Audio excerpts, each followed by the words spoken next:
A drive through the streets of Atlanta reveals images of icons. But the image on the mind of Kwaku Forstall I got it. I'm doing it again. is from a blank field and the future it foretold. On the James Bridges Field. Last night we had a national night out and children were playing with each other, with their parents. That's what a community should be doing, not struggling to survive.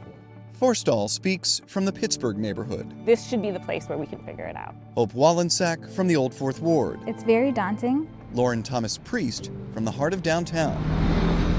In each area, affluence stands beside anguish. In this city of icons, the gap between those with the most and those with the least is among America's widest. It's called income inequality, and nowhere in America is immune. We're talking about inequality that was created over generations, and it's going to take generations to fix. Even in cities where inequality is least, the top 20% make roughly 10 times as much as the bottom. This isn't new, but it's gotten worse every year. The people in these seats believe solutions are obvious.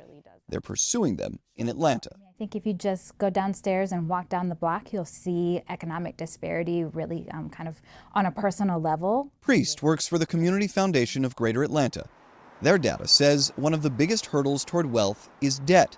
So they're forming a pilot to relieve tens of thousands of dollars in debt from a handful of Atlantans. One thing that's missing is real talk about the racial aspects of all of this. Forstall runs the Annie E. Casey Foundation's Atlanta Civic Site.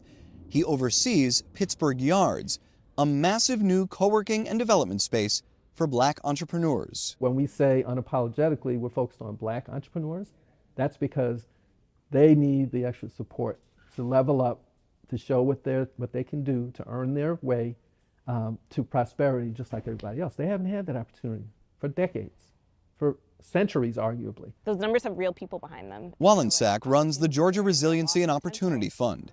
They're providing hundreds of monthly dollars in guaranteed income to hundreds of Black women in the Old Fourth Ward and beyond. We know that this works really well. There's a ton of evidence, but oftentimes evidence alone isn't sufficient to actually move the needle on public policy. What does move the needle on public policy?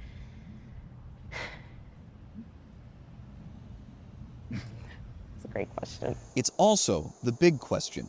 The evidence shows guaranteed income, debt relief, and entrepreneur investment all helps people rise up. But it all takes money. In most cities, momentum stops at City Hall. But there's hope on that field, and that night where Forstall watched families in a neighborhood rebuilding. It's a future he sees from the solutions in place in this city of icons. So that's the story.